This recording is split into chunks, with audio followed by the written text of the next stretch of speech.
everyone. Thank you very much for Yeah. joining us today. Same here. I'm Maxime Laprade. I'm the community gardener. Hello, We are Egley. an Hello, online community. Genius. Hello, And I'm very happy to welcome you today to this very special online community meetup, because we're going to have something happening a little bit different than what we usually do. This community meetup today is part of the museum-facing extension program in Lithuania. There are currently 16 professionals from different institutions in Lithuania, museum, cultural institutions, working together to address the climate crisis, to take action and start the ecological transition. And part of this program is to meet and discuss with experts, and that's what we are all going to do together today. We are going to find out about nature and systems, and if you want to put the name of your institution next to your name, and see how we can apply them to solve human and design challenges. For this, we have two amazing experts with us today. We have Krzysztof and Asha, who are joining us.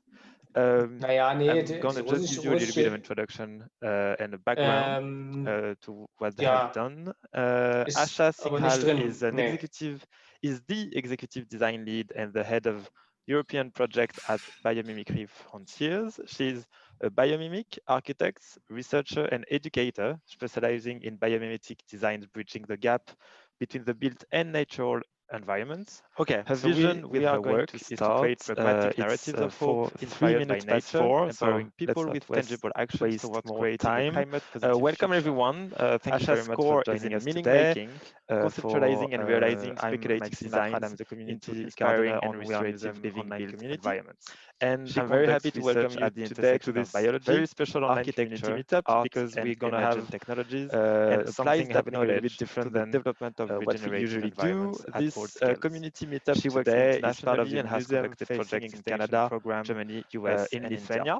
Krzysztof is also here with us today. Krzysztof is a Biliński, is a creative strategist, together innovation designer, and placemaking action specialized in cultural dimensions of international relations. And as well part of this program is human and nature-oriented experts, and that's what we are all going to do together today.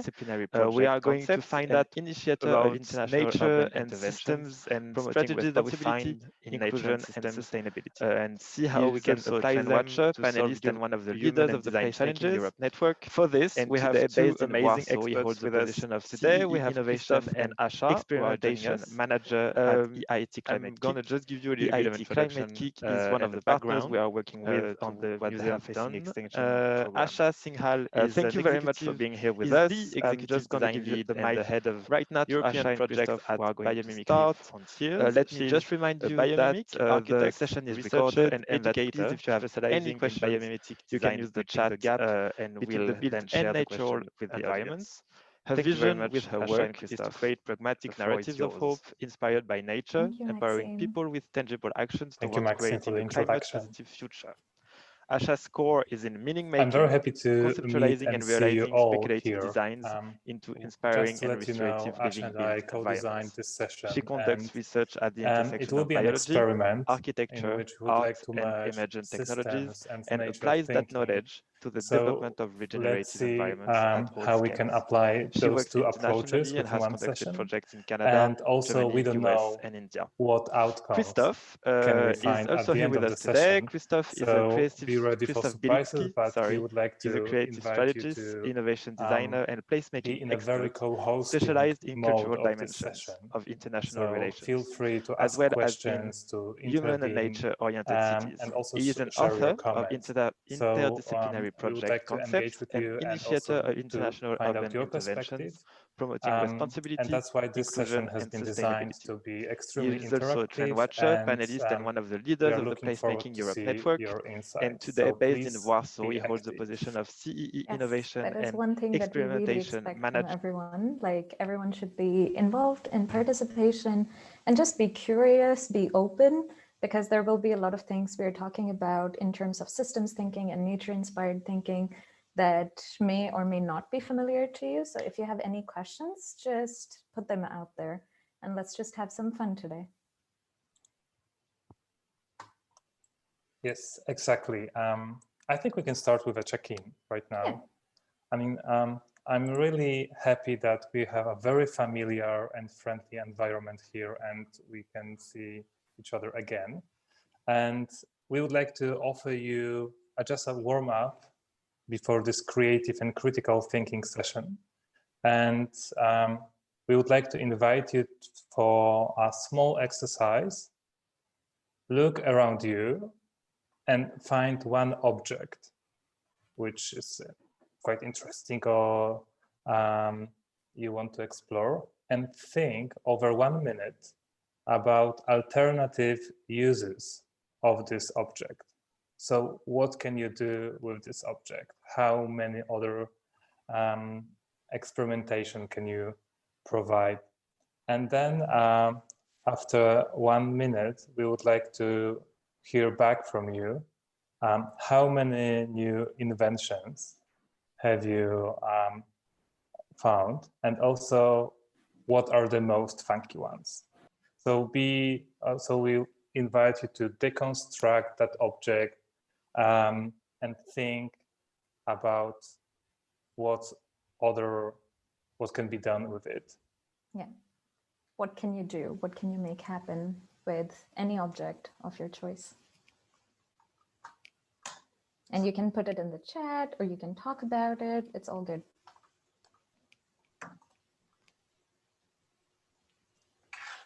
We know that it's 4 o'clock, so it's a coffee time. So I think that might be a great moment to not fall asleep.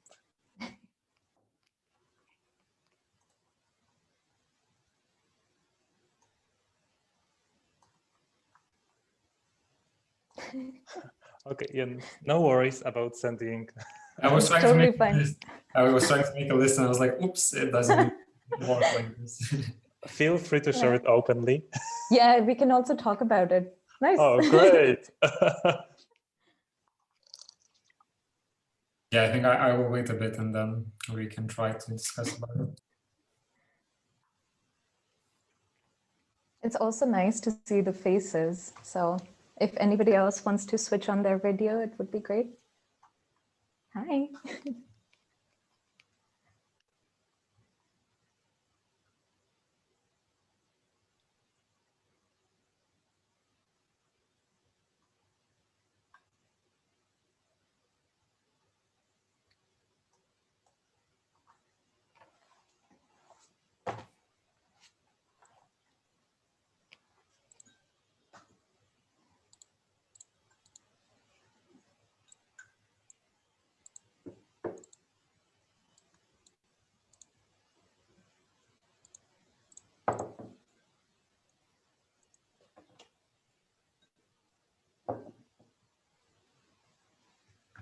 I know that few people arrived a little bit late. If you can just repeat the instruction. Of course. Yeah, so we're doing like a little exercise right now where you just reach out, pick up an object that's around you and try to think about some other uses of it. So for example, this is like a tea light holder around me. What else can I use it for? Could be a drinking glass, could be used to hold my phone, maybe something else. So as differently as you can think, the better.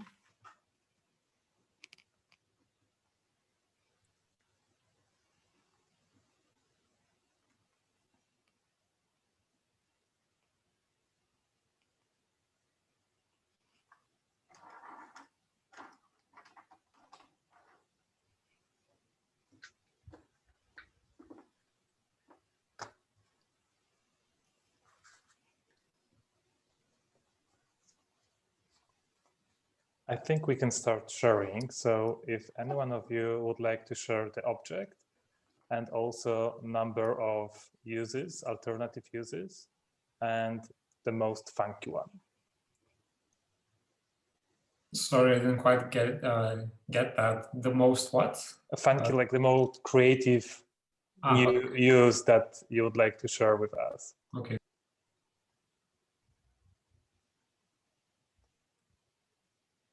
Thank you, David, for posting in the chat. Yeah, that's really cool. So yeah, I think I can start, I guess, because I already accidentally sent a message. So yes. I use this massage ball or something. I use it for my body basically and some exercises that I have to do daily, and it's quite heavy. You know, I could break a window with it as well. So if I tried really hard. So my uses, except for the sporty thingy, I could use it for tennis, for example, let's say something like that, even though it's quite heavy. I could use it for a weight measure device, since it has quite an, yeah, I think you get that.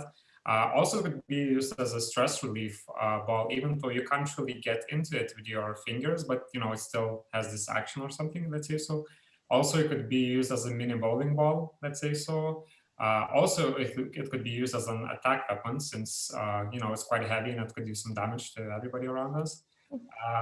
I think it's a great example of a round shape. So it could be as an example of a shape. You know, let's say doing some exercises, teaching the shapes for kids and so on. And for the most creative one, I kind of went it for a brush, since it's really smooth to move. You could dip it in and, you know, just draw some shapes and yeah, do some stuff like that. So that's all I got for now. So, that's nice. Well, that's really cool. Yeah, it's an impressive list of potential uses. So an effective 1 or 2 minutes. Wow, that's great. Yeah. And Diane, yours are really cool as well. Oh, you know, it's this really cute Swedish Christmas decoration, but they have a hole actually, so you can use it as mini shots. or as an earring. Yeah. Okay. Any other ideas for drinking or? Sandro, you want to talk about yours? Yes, I chose an H2O container, which is right behind me. It's a bit big, so oops, I hope I wasn't expected to choose something smaller, but it's the first thing that I saw in front of me. So I thought it can be used as a seat, especially in soft soil. If you turn it upside down and you push it down, it can be a very comfortable seat, especially when you're traveling in the countryside. It can be used to move things. If you have two especially, you can add a piece of wood and just shift things around. It could be used to store paper, for example, like receipts or sort of a piggy bank. And once the bottle is full, you can decide whether that would be a project. It could be a sort of a measure as to how much money you can put together for a climate-related project, for example. It could be a bet as well for a special game, H2O bottle bet board, something of the sort. That's really nice. Okay. Thank you for sharing this. Yeah. I also have a plastic future to be bottle. This is not a bottle yet, but you can use it as a container for specimens. Then you can use it as a wonder glass or as a, how to say it, you know. What else did I write? A shaker, a music instrument as well. I don't know if you Very share. creative. Yes.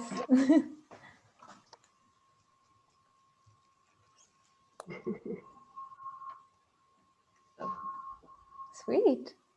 Does anybody else want to share something that they have?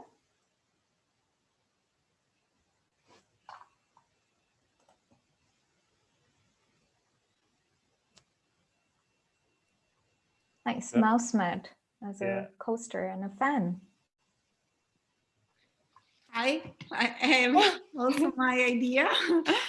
This is a poster, and I tried this poster to become a boat. And this boat can be put into water and be a real boat, or can be used in this way during summer. Or I use also this boat to put things inside, a piece of papers, and to order my table. And in case of rain, I use this one in this way. Or for a party, I don't know. as a hat. Yeah. Very cool. Yeah, we should all make some party hats for today. Yeah, that's actually how to put reuse in practice. Yeah. Oh, great. Okay, the last one. Cool. Any other object that would like to show and also tell about alternative uses of it?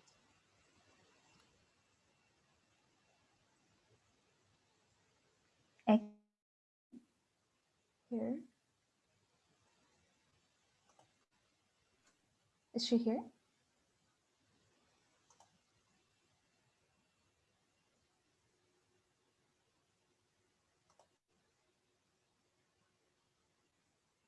Egle, do you want to share yours? You are talking about me? Yeah. Sorry. How do I pronounce your name? Egle. Egle. Yeah, it's good. I wrote already. My idea is not very, very, very unique, but for instance, glass, of course, for water to drink, a place for a sprout to plant, for example, and I use it for spiders to catch and to take them outside. So, and many more, but that's it for now. Thank you for sharing that. You're welcome. Thank you. Thank you. I think this is the moment to enter the first part of our session today. So Asha and I can share you a very quick inspirational talks about life's principles and also leverage of change. So we hope that this will be a good exercise to frame our session today, and it will be helpful for the exercises and activities that we prepared for you for today. Yeah. So we're just going to start with like a quick description. Do you want to start, Krzysztof?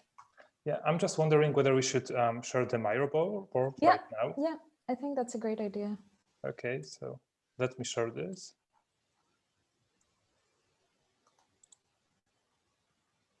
And I can do my screen share and go through the life's principles.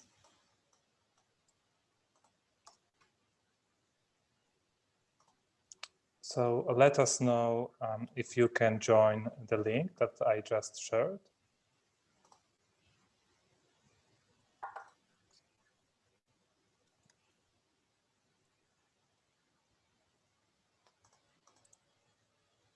Excellent.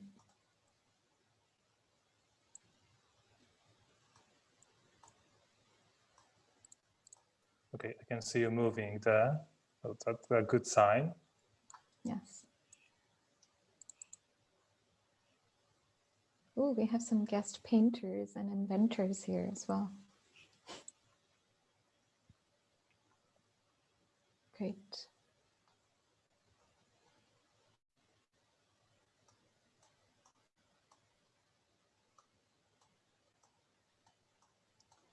Would you like me to share the screen, Krzysztof?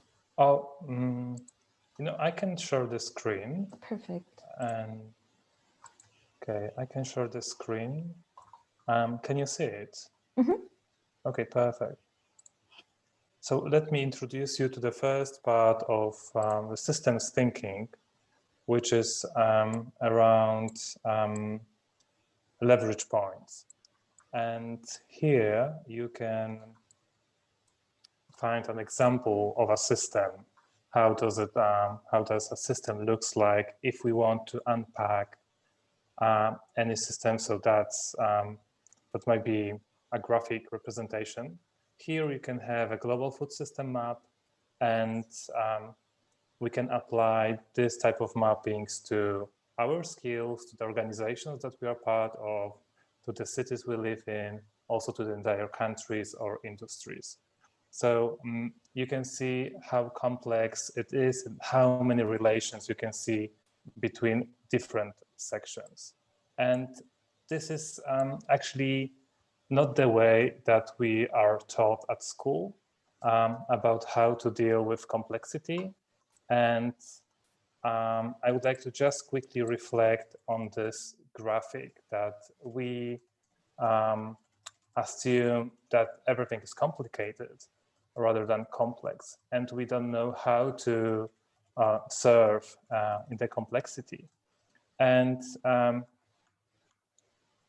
one element that I would like to highlight is actually this notion about problem. So often we can hear there is a problem, so we need to fix it.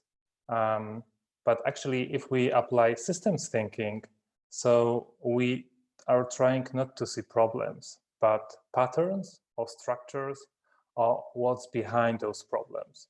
Because if we think only about problems and we try to solve them, so it's like a putting plaster if we get hurt. So we need to find out what is causing this pain or the situation that we need to face. And also one of the elements that is quite normal for us is that we act as this image that each of us goes in different directions. We can collide, we can miss each other. But if we apply systems thinking in facing the challenges that we have, and we are aligned in this, so we can see the power of being united and also cooperating together. Okay, so let me just go to leverage points and to explain very briefly. So if we think about systems, like the first one showed in the right corner, so in the system we can find some elements and some points, some relations, some areas where we could intervene.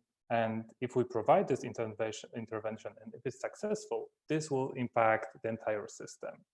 So if we think, for example, about a company, about an institution, so if we do a correct mapping and we know what's behind main challenges, main assets, so we can see those elements that where should we provide an experiment to find out whether we can consider this point as a leverage of change. So that's actually if you want to hack a system. So that could be a metaphor. So if you want to hack a system, if you want to transform the system, so we need to provide some interventions in this.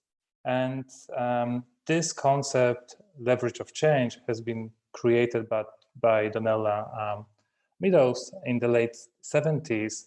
And actually, she was observing that the actions that government or companies are taking are very limited and with a very short-term vision. And she created this list of potential leverage points, starting from a very basic ones if we want to change a system. So she decided to put the parameters and numbers in the first place. As an example, I can share with you that, for example, imagine that we are raising a minimum wage. So we can actually improve the situation of some people, but this will not affect the entire system. But on the other hand, if we have the personal level and if we manage to change mindset and systems value, so actually we can create this new value and this new paradigms that we want to shift.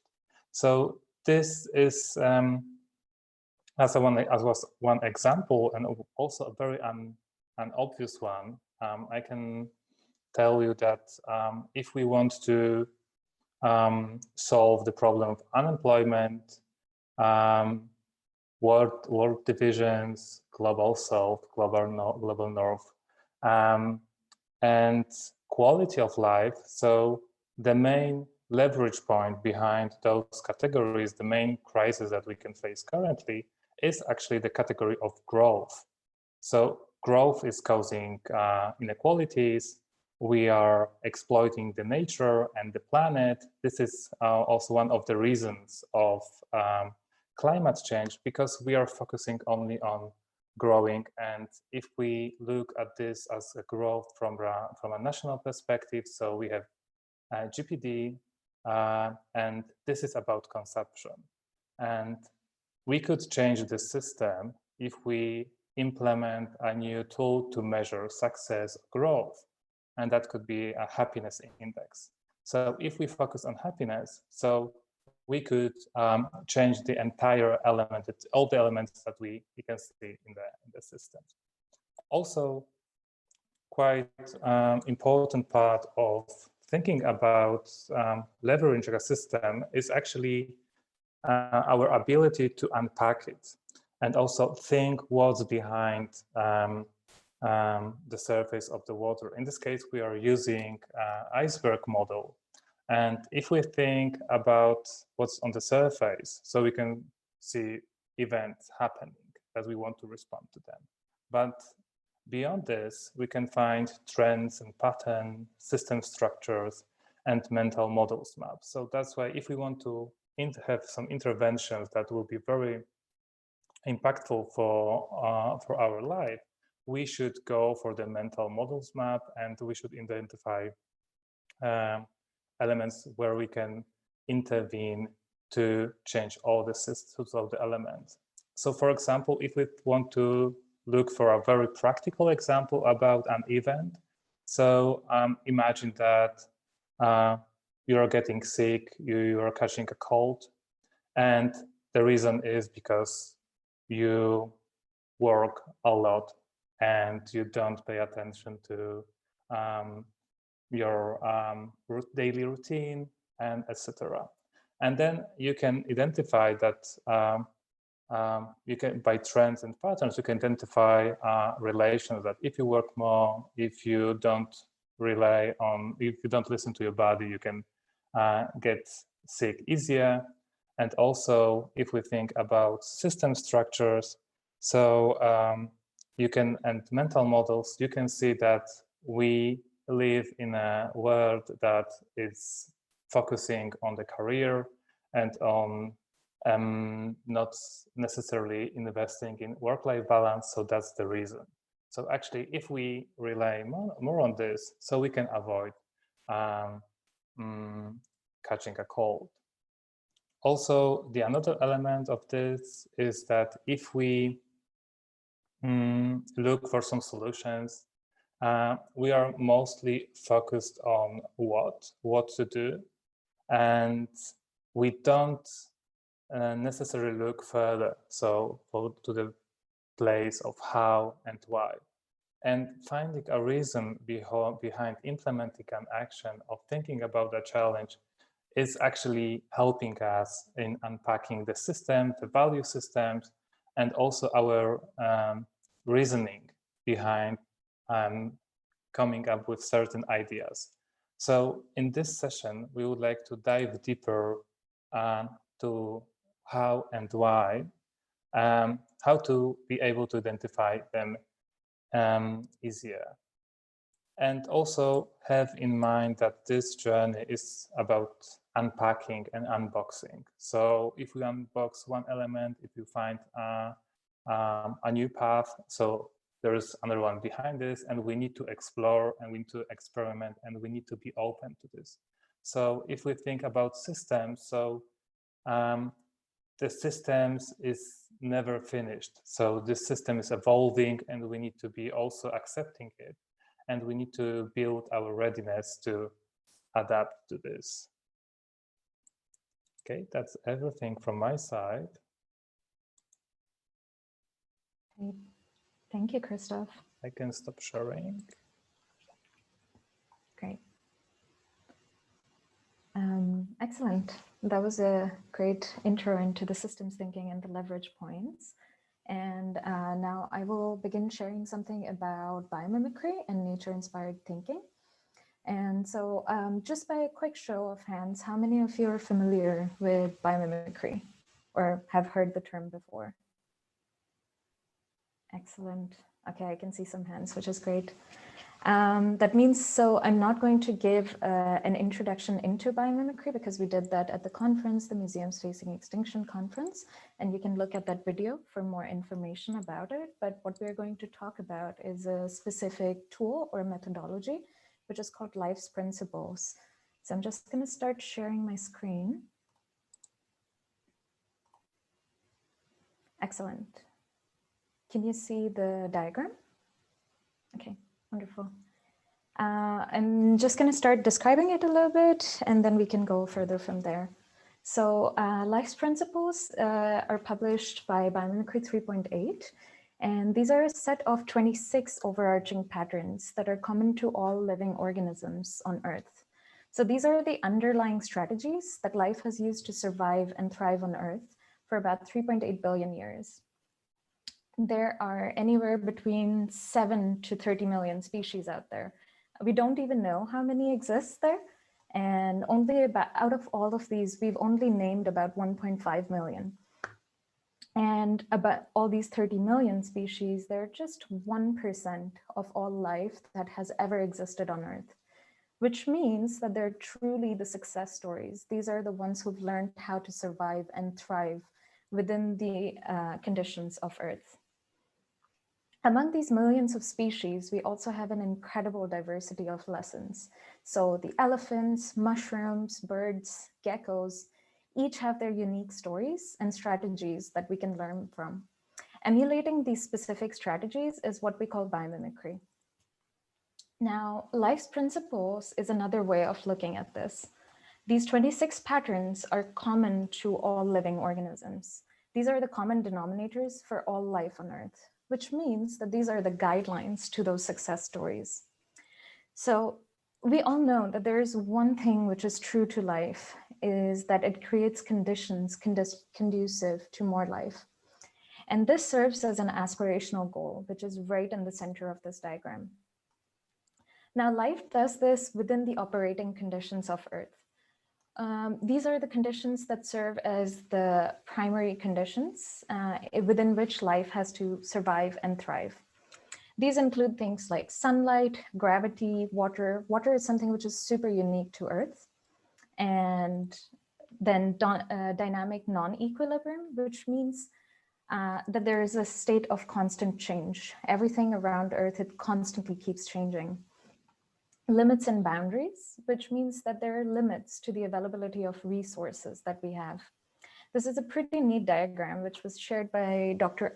Adam Newman. And it compares the relative volume of all water on Earth compared to the volume of Earth. So that's the first diagram on the left. The little blue sphere that you see, that's all the water that we have on Earth. And in the second one, you can see that there is a pink little sphere. That is all the atmosphere, all the air that we have around our Earth. That's how thin our atmosphere is. Using all these gases and water, this is how life exists, just using these resources. And then another operating condition of Earth is the cyclic processes, which means seasons, which keep on changing.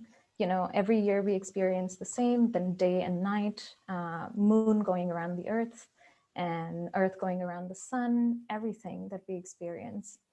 So all of these serve as the Earth's operating conditions, and life has learned to survive and thrive within these conditions on Earth. So let's try and go through these principles. So far, we have our aspirational goal of creating conditions conducive to life on Earth, and which is in the center.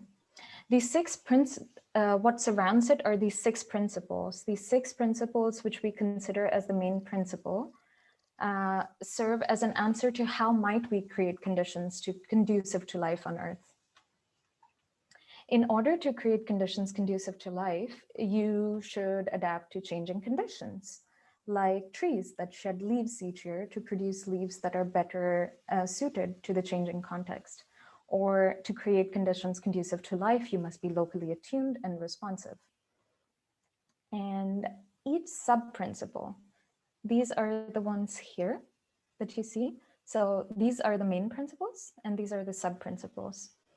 Each sub-principle further answers the question, so how might we adapt to changing conditions? We can adapt to changing conditions by incorporating diversity, maintaining integrity through self-renewal, or embodying resilience through variation, redundancy, and decentralization. Now, how would nature incorporate diversity? This is where you can start looking at specific organisms and their specific strategies. In biomimicry, we look at nature as a model, as a measure, and a mentor. And you can think similarly about life's principles. They can be a model for inspiration about specific strategies, like how can your institution be more locally attuned and responsive? Life's principles can also be used as a measure by asking, is my institution locally attuned and responsive? Is it leveraging cyclic processes? Is it using readily available materials and energy? And life's principles can also be our mentors in guiding our goal setting towards sustainability benchmarks. You can say at the beginning of your project, for example, that the project is going to be resource efficient, and we will ensure using materials and energy in the most efficient way. So this is a quick introduction into how you can start thinking about life's principles as your model, measure, and mentor. And the ones in the top half are more external facing, which are more contextually relevant, whereas the ones in the bottom half, they can start guiding your internal ecosystem to help you reflect more about your own organization or institution. So we are going to use these two approaches of leverage points and life's principles today to unpack the actions and challenges that the participants of museums facing extinction listed out in the previous mapping session. That's it.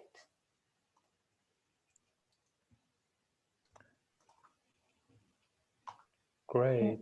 Thank you. Of course. Maybe now is a good moment to reflect on the mappings that has been done by the participants of Museums Facing Extinction Lithuania. So we can go through the challenges and also main and ideas for actions. So we can, so that's why, so in this case, everyone could be on the same page and we can start a discussion. So I can share my screen again and we can just reflect on this. So just 1 second.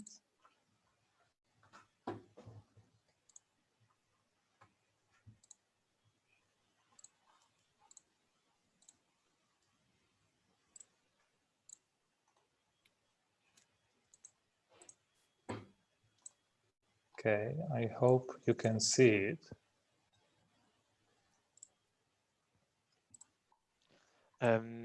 Krzysztof, can I ask you one question just before we start the next moment of the session? When I listened to you, we're talking about unpacking the systems and you were talking about how we can do that. I have one question. I'm sure it's a question you often have, but because we are all members of the system and we want to unpack the system that we are subject of, how do you place or position yourself externally of that system to be able to unpack that system? Well, I need to unpack your question because I'm not sure whether I'm getting in the correct way. Well, there's a system and we want to unpack the system, but because we are members of that system, we are impacted by it. So how can we change something and see it for itself if we ourselves are in that system? Okay, so I mean the point is that we'll be always a part of the system, but if we want to make or provide an opportunity for transforming the system, we need to start from ourselves. So that's why the biggest changes that we can achieve in a systemic transformation is about the mindset and behavioral changes. So that's why if we start behaving and also we have other approach to life, if we want to incorporate paradigms regarding sustainability or being more responsible to each other and to nature, I think we can start we can start a small revolution. So it's doing piece by piece, and also starting with yourself, with your community. You can experiment with your family at home, and then you can see how it can be scaled up. But working with systems is not that easy task, because everything is super interconnected. And actually, if you try to push further the connections, or you want to transform relations between the elements of the systems, like your work environment and your private life, you can see difference.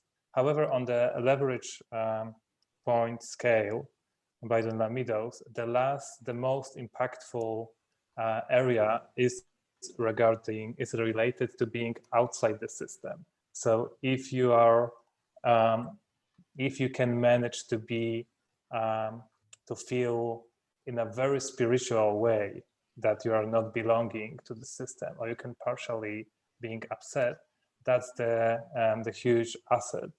But I think it's the most tricky element because it's connected to your spirituality.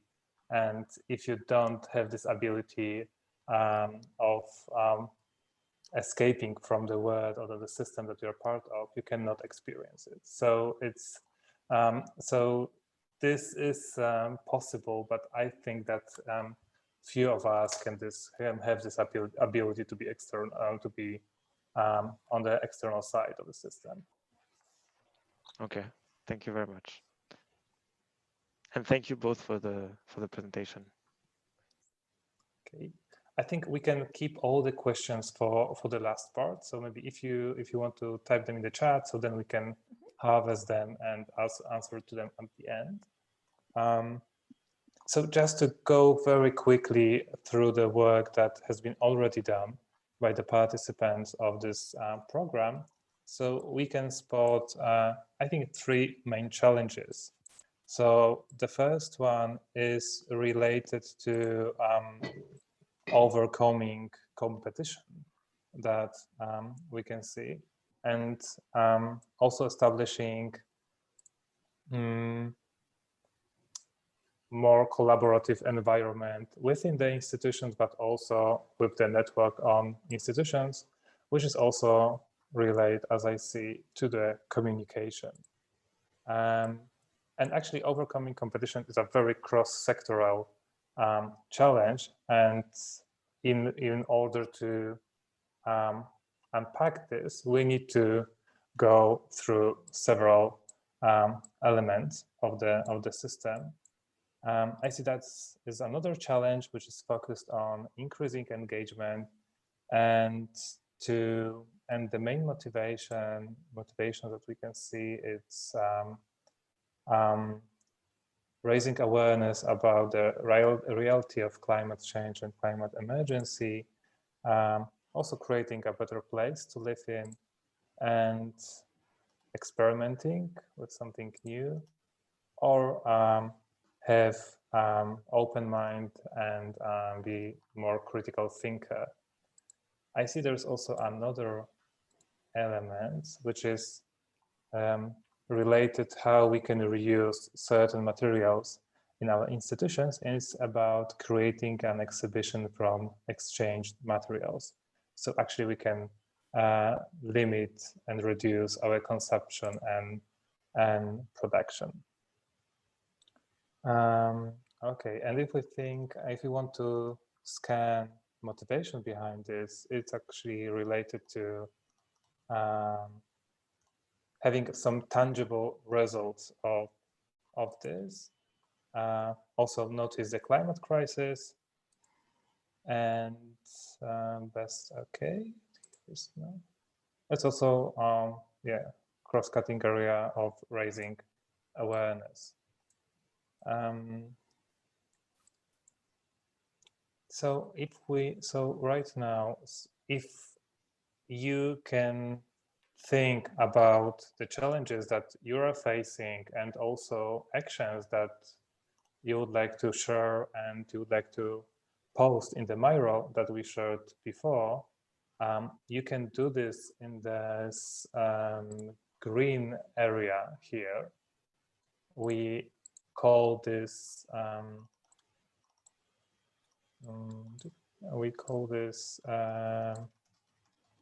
action space. So we would like to collect with you some actions that you think that might be interesting to explore based on your experience. And then we would like to look for leverage points and also apply live principles in tackling them. So we can have a moment for a silence work, if you could think about the actions. And then please share your actions here, or you can pick one of the actions that I have just shared, or one of the ideas that you have in mind, or you would like to explore.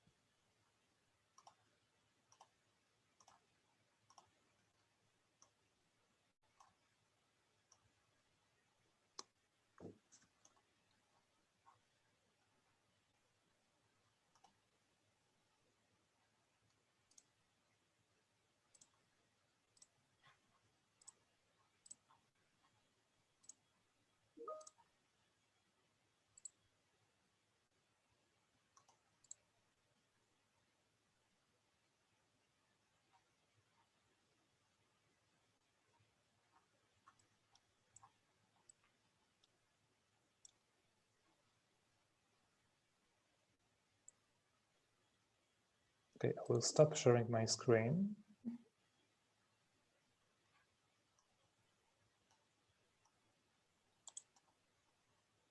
I can share my screen where there are some actions listed out, and just in case that gives you some inspiration.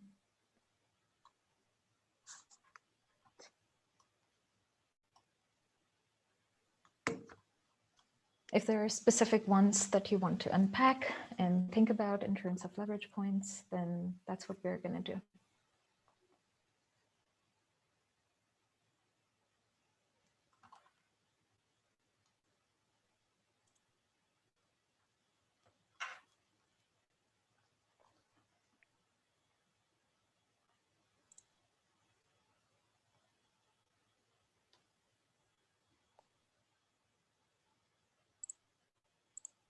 So feel free to share any specific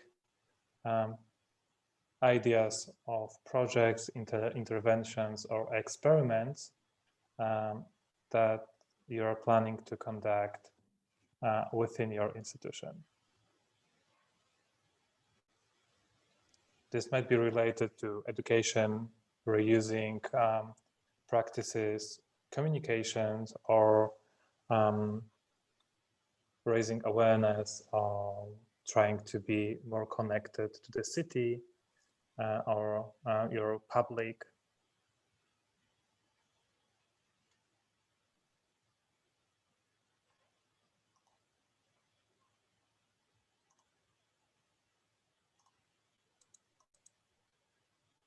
And if you have an idea, you can place this in the center of this green area, where we have 4 green squares.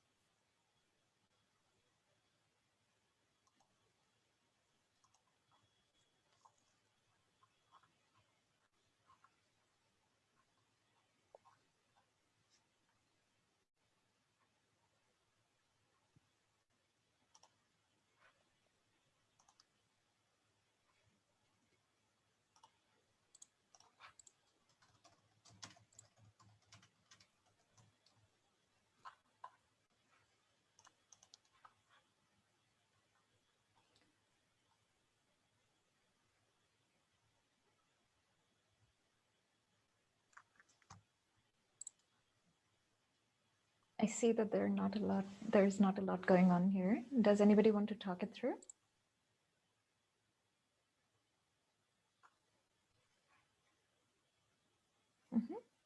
Perfect.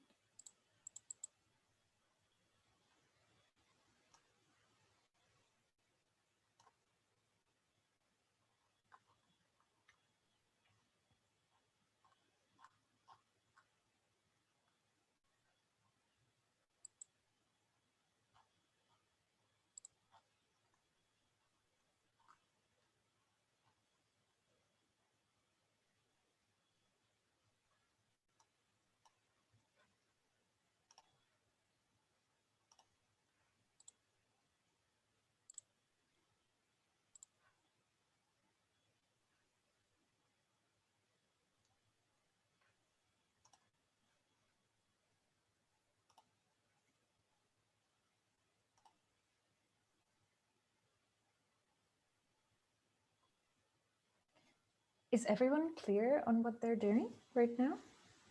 If you have any questions, honestly, feel free to ask. So we have to add the actions? Yes, some of the actions, and then we're gonna use, unpack them, basically. And we can use the actions from our cognitive system. Indeed, yeah. Oh, okay. Thank you. Of course.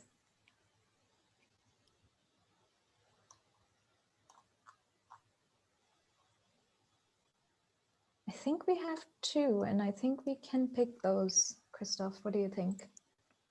Yeah, let's move them in the center. I see that we have three. Yeah, perfect. So let's start unpacking them. Mm-hmm.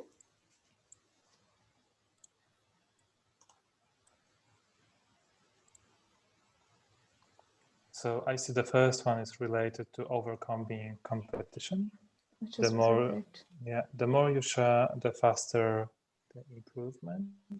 The second one is about correlating systems in order to contaminate from outside.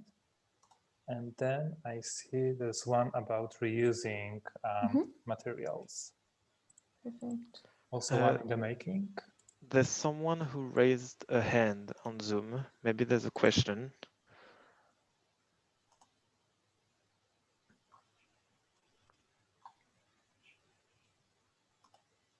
No? Okay.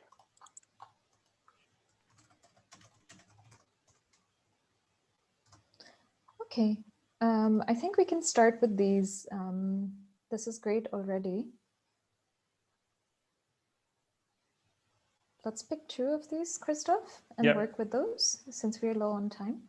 So think about like overcoming competition. And do you want to guide us through the leverage points, Krzysztof?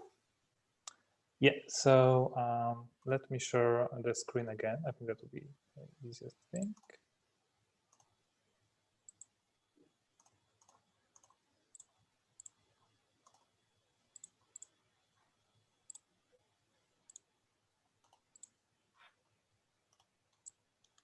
Okay, so we can go here, and we can start thinking that overcoming competition is just the top of this iceberg. So let's find out what's beyond this. So if we go deeper and what we can see, so we can ask some questions about, for example, what happens that we think that competition, overcoming competition, might be relieving for art and museum sector. What actions can we spot right now about this? And think about some events when you could face that competition was a problem and actually it was limiting your impact. Then you can also think about trends that you can spot. So what type of trends and phenomena can you spot that are aligned with this? And what is influencing on this? So if you think about competition, so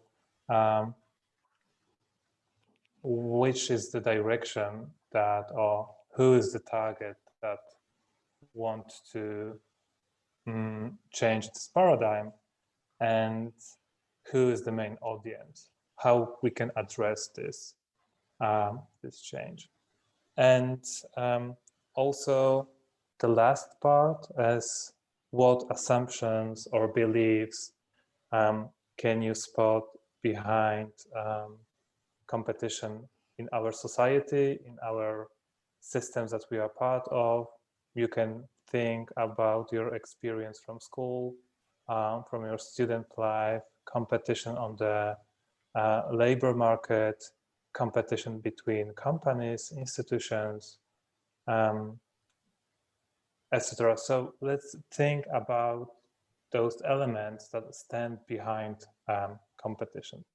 And we can have an open discussion if you feel comfortable with it. So just to speak up and think what you would like to share. We are aware of time, and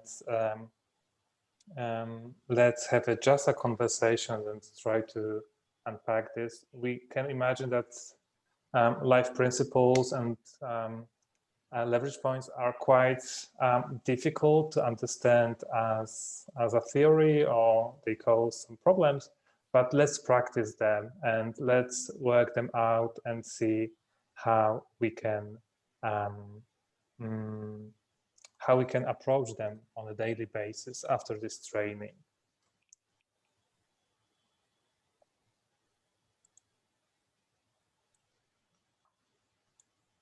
So do you have, so maybe let's start. So Asha, I have a suggestion. So let's start a discussion about competition in the systems that we are part of, and let's cluster the answers together. Yeah, and anybody who wants to speak up, they can start doing that, and I can type out the answers. So any ideas that you have, like how does competition affect you? And where do you see it coming up? And what is the big challenge behind it? Like, why is it such a big issue? I see that Gabriele just raised her hand. Yes, Gabriele. So I wanted to talk about competition between museums and to offer this idea, for example, to sign kind of manifesto for city municipality, to put trash bins for plastics, for paper, for glass next to the museums, because actually we don't have much of these things in the city. Mm-hmm. So maybe we could collaborate all on this and make some, at least, small changes in the city. Mm-hmm. Am I clear?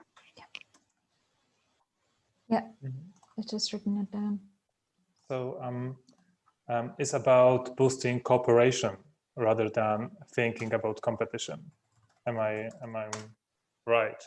We were discussing about this in our group as there is not much of a cooperation and communication about with museums, in between museums, and this maybe could be a starting point, for example, as we don't know other people from our city usually working for museums. We don't have much common project. And for example, this meeting up online is one of those, I think, first steps recently appearing in our country. That's good. Okay. So I can spot that there is lack of communication and lack of cooperation between museums, but also with the other stakeholders like city council or other institutions.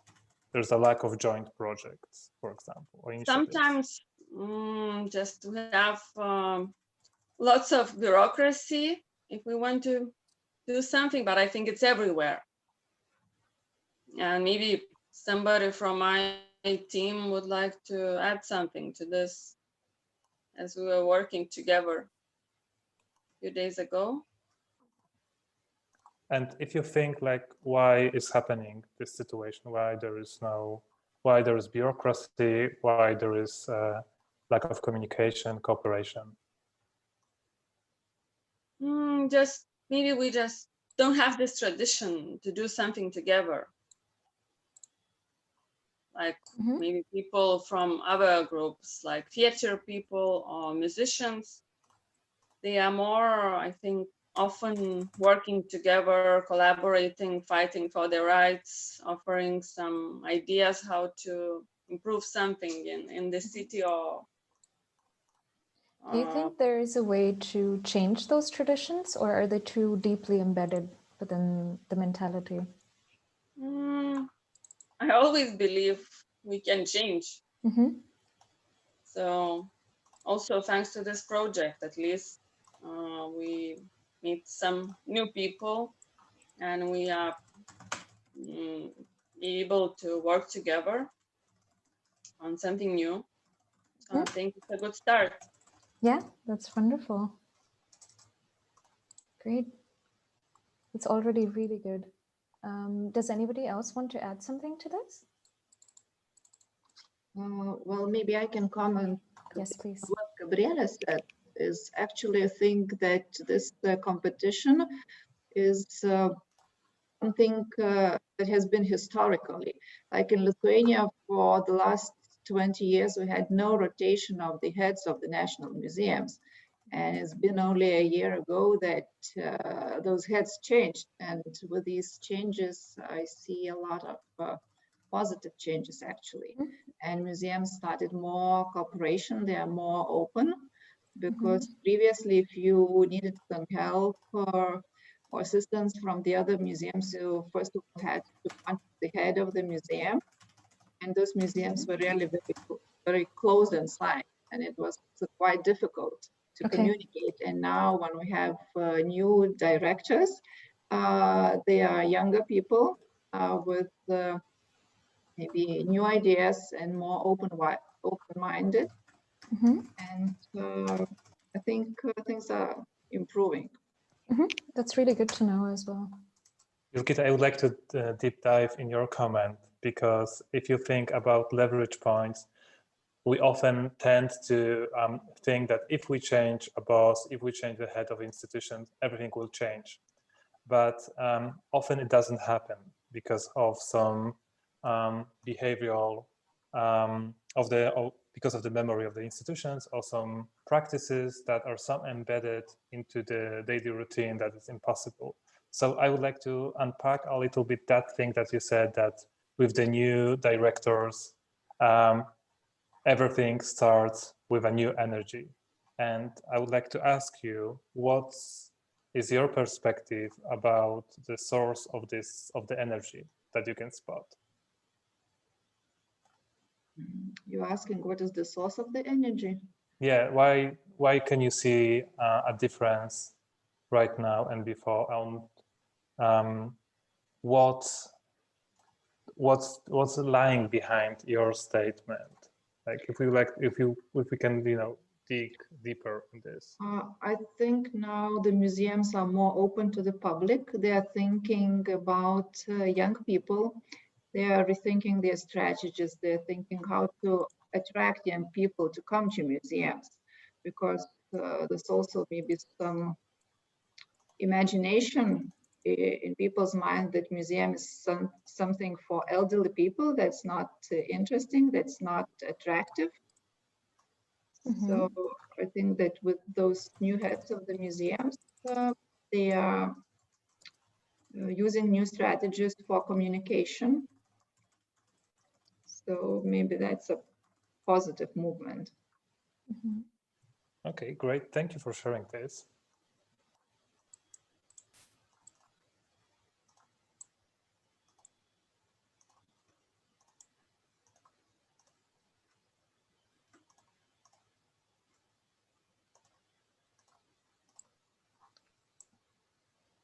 So I just noted that on the sea level, we can see new starts and also lack of rotation of heads of museums. And now, as a trends and patterns, we can see that museums started to rethinking their strategies. And this results that they are more open to public, but the mental model and what's inside people's head is about perceiving museums as a places for older people or places that are not attractive.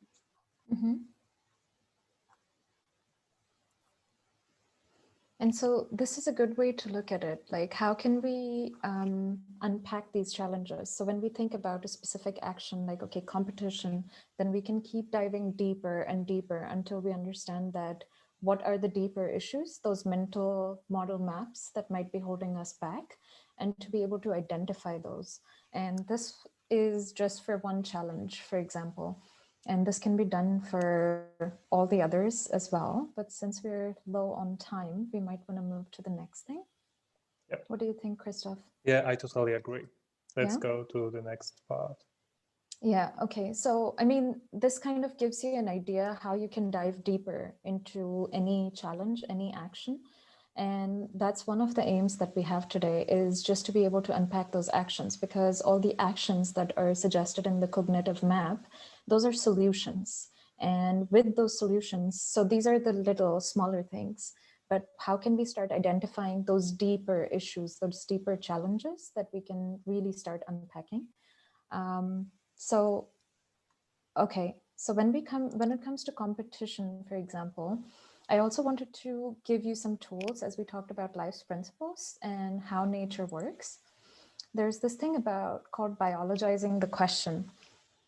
And so when we talk about competition, we would want to ask, how does nature reduce competition, or how does nature cooperate? Let me share my screen.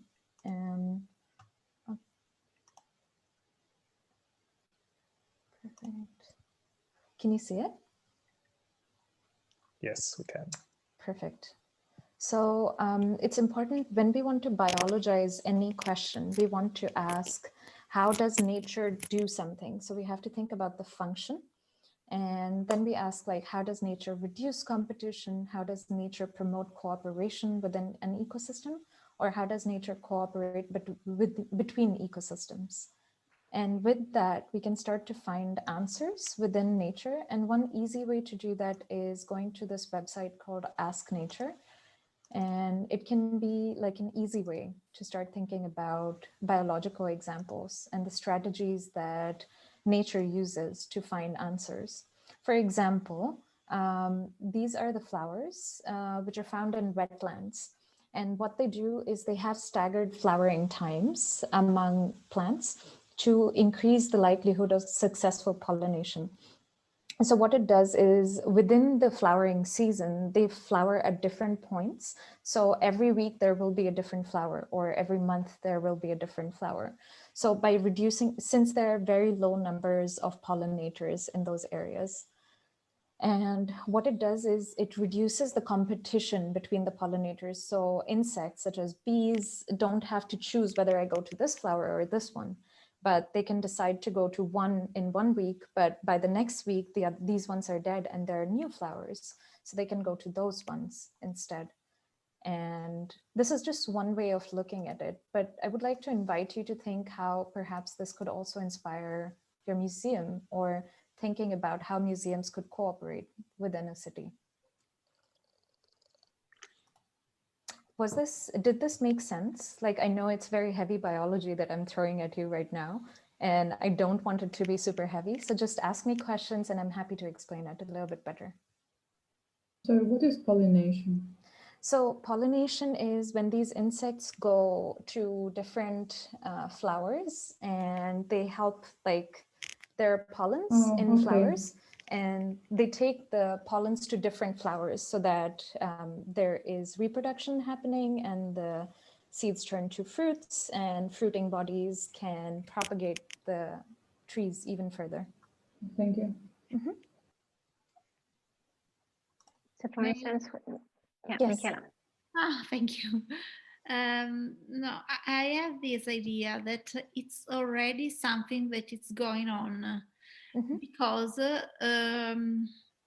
if you think that the last goal is to make and improve the awareness of people to change their mind, they can pick different ideas and activities in different museums, and each museum has a different mission and talks about different collection objects and different things related to life in a general way. So when you go to a museum, you can pick up something for the history, or for nature if you go to a science museum, or or if you go to a natural history museum. So maybe it's something that it's already happening for the people visiting museums. But maybe we can we can try to highlight these things in a more systemic way and put in clear these things. I don't know if you can understand. It's something that is already happening to me. And the idea of having an ecosystem of museums working on different aspects, because we can think that all the museums must be dedicated to the environment, the arts, to the society and political. There are different topics going on in different museums. It's already an ecosystem in this way. So maybe we can try to highlight this aspect that maybe it's not so clear and put in the way you mentioned. And I think that's a very good way to think about it, because this is what we call niche differentiation in any ecosystem. So for example, in forests, you have different organisms performing different functions. So they never have to compete because each of them has a different function to do. And like what Diane mentioned right now is a very good idea. It's a direct translation, for example, of how this could be seen. So if we have like a one-year program around biodiversity with one activity happening in one museum, but that's how you can stagger them. So if you can stagger activities, then there's one focus on one and then on another and then on another, but in very different times. So if you can stagger this, this can really enhance the activity that's happening in one. And if it happens for one, it happens for all. That's how cooperation works. So, you know, if it benefits one, then they can support the others in their endeavors. So how can you start resource sharing? So how can you share your time and energy and put all this energy towards one system, for example? Yeah. So this is like one example of how this could be done. And I'm going to leave all these examples in the Miro board so everyone can visit them afterwards as well. And if they want to think about it, brainstorm a little bit. So our aim today is just to give you the tools so that you can think further about these things and not so much to provide those solutions for you. And I have a question. Yes. Do you think it's better to think at the ecosystem level and in small areas for local communities or transnational? I don't know. It's this idea. I think it really depends who are the entities, who are the stakeholders within that system and how you are placing the boundaries around that. So this could also apply to a single museum. So within a single organization, that is one ecosystem that we're talking about. So how can you cooperate within an ecosystem? That would be one. Then if you're thinking within a city, like different museums coming together, that would be cooperating between ecosystems because each might be doing specific things. But then on the other hand, you can also think about it as one ecosystem because it still belongs to one city. You know, so it really depends, and you can experiment with it a little bit, play around with it a little bit, try to think about it in different contexts, try to think about which examples would work when you're thinking about within an ecosystem and across ecosystems. And I think that's where really the magic would lie, like where you can really start translating those principles. And this is also where the life's principles can truly come in to kind of guide you in this process. So yeah, I think this is just to give you an idea. I would also add to this that we can treat specific institutions or ecosystems of institutions as already existing systems, but we should also try to map out relations between those ecosystems and what is influencing them. How do they behave? Are they interconnected? Do they have many joint points or not? Or are they separated? How you can make them closer, and what are their activities that might be helpful in this. So we should also have this idea at the back of our heads that that it's not a closed system. We have also other stakeholders and also other elements that are contributing to this ecosystem and influencing it. So in this term, we should have few dimensions that we look at the system through.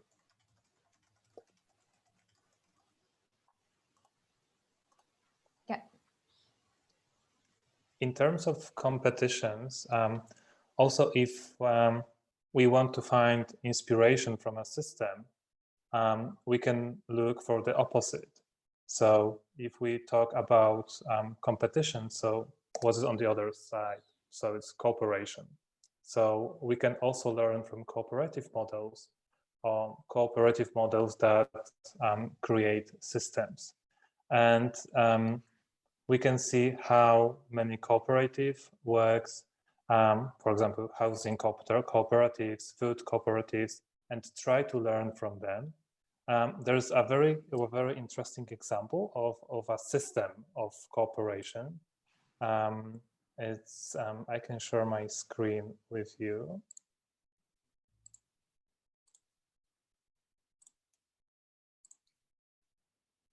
Okay, just one sec. And it's yeah, it's here.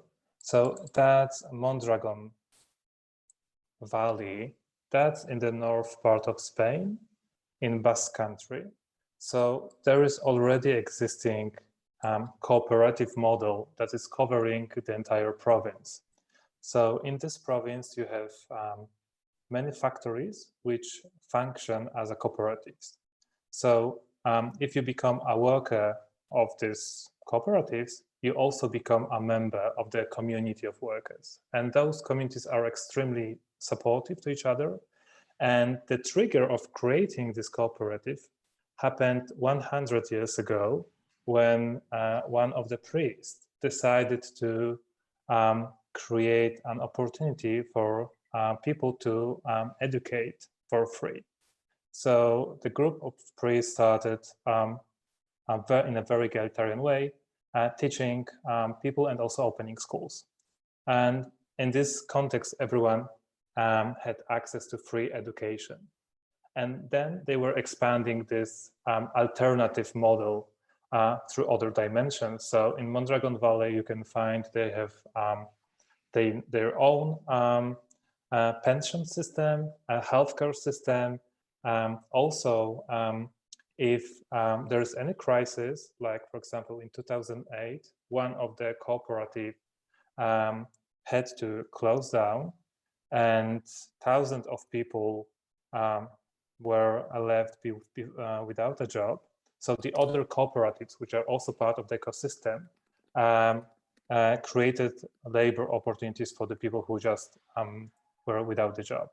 And it's also about sharing benefits that in Mondragon, you can see that everyone have access to is a very equally based community, and benefits of your work are shared also equally, so that it's visible through salaries. So the highest salary in cooperatives is 5 times more than the lowest salary, for example. Also, we can look at how we design new cities and neighborhoods, and this relation about self-sustainable communities. So imagine a community that can provide themselves food, all resources, work, care, healthcare, etc.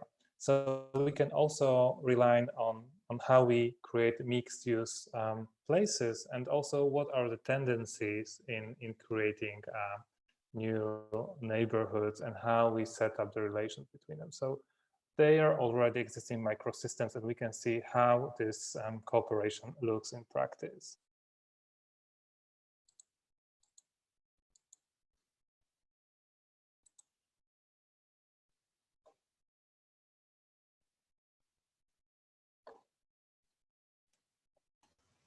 Okay, so how's everyone feeling right now? Very confused? Yes. A little bit. Okay, I think the idea is that after this, like, we just want to leave you with these tools so that you can work with them. And so use this Miro board and use these resources that are in there. You can always reach out to us and try to identify if you can understand these a little bit better. Maybe it needs a little bit of time to sit with you and just to be able to digest all this new information that we've basically thrown at you today. So just take some time and think about it. Think about some examples, and I'm going to leave some provocations along with the biological examples that are on the Miro board. So it might help you think a little bit differently. I also have a feeling that we just slide on the surface of systems and nature of thinking. And it's just to give you an impression and explain some tools and methodologies of working together, but actually you can apply systems and nature of thinking by doing it and learning from the process. And I'm completely aware that this is completely new, and at the first sight it seems to be extremely abstract and high level.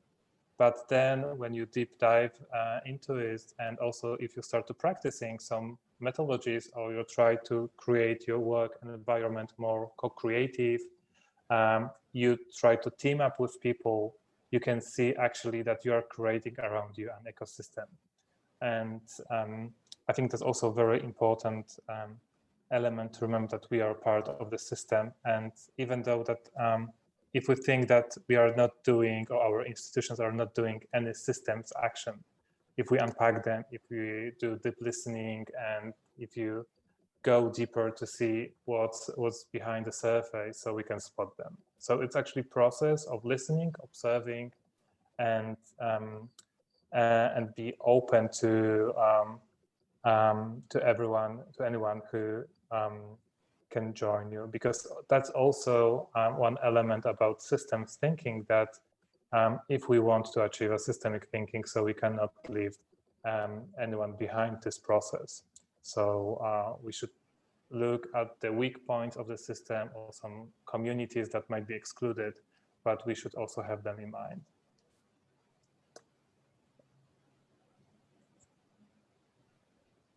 Thank you very much, Krzysztof. Thank you very much, Asha. We still have 4 minutes. If anyone has a question, there's also a great discussion going on the chat. Yes. Yes, Yoga, go ahead.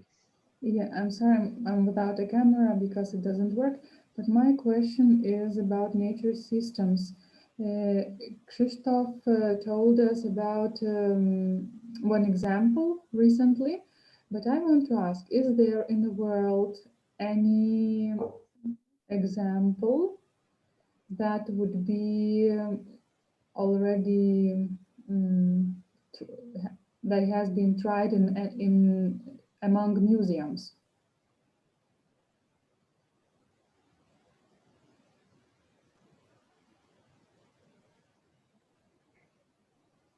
Do you mean applying biomimicry or systems thinking on museums? Yes, applying nature systems thinking to museums. No? That's what we need to do together. Yeah, it's really a new practice that we are starting with Asha. Actually, it's what I wrote before. We had this research study with some students from Biomimicry Academy last year, and we actually published few learnings and findings. But it has been like 6 months of research with Asha, with Sandro, with the students, and then we actually published a Meetup. But it is a new thinking that we try to apply to museums as much as we can. For now, it's just a thinking. We would love to be able to try it on a practical project. Asha, I'll let you reply to it as well. Yeah, of course. So biomimicry has been applied to social organizations quite a lot. So when it comes to social innovation, biomimicry is directly translatable, which is exactly why I shared the LIFE principles. And you have this frame within the Miro where you can play around with it. And I've left some inspiration boards there as well, so you can explore it a little bit. But at the same time, when it comes to practical examples, I think we are just scratching the surface. Biomimicry has been applied a lot when it comes to very tangible things, like there's the Shinkansen bullet train. And there's Velcro. Velcro is a great example of biomimicry as well. And it's for temporary adhesives, so we don't have to use any chemicals, and we can just use the structural properties to adhere to something. But yeah, I think there is a lot of potential when it comes to social innovation and biomimicry. And the topic that we touched on today, competition and cooperation, is a very, very good one to start looking at, because there are lots of examples there. And that's exactly what Diane and we worked on with the students. We looked at the example of mycelium and how the mycelium network shares resources and communicates, and how can we start thinking about that in terms of museums and institutions who collaborate with each other, who can share these resources, have these biological principles translated to them, because those are the success stories. We know that these things have succeeded over 3.8 billion years. And I'm sure if we start applying them to our organizations, like 3.8 billion years is a really long time. So we really need to start thinking, how can we apply this to our institutions? Because those are the best practices. Okay, thank you. Great. Yeah, of course. Right, thank you very much. It's 5:30, so if someone has just last one very short question, maybe we can do it. Otherwise, we'll wrap up. Thank you very much, Krzysztof. Thank you very much, Asha, for today, for joining and for the workshop. This session has been recorded, so we will put the recording online on the We Are Museum community once it is ready. It's going to be very soon. We will see you again, I hope, next week. We are organizing another meetup on Tuesday. Tuesday is the 14th. On Tuesday next week at 4 p.m. And the topic is democratize, decolonize, and participate with Niklas Larsson next week on Tuesday. Thank you all for joining, and we hope to. Oh yeah, Asha and Krzysztof are available on the We Are Museum community if you want to continue discussing with them and ask them more questions. Thank you for the Miro board, and thank you very much. Have a good evening or morning for people around the world. Thank you. Thank you all. See you soon.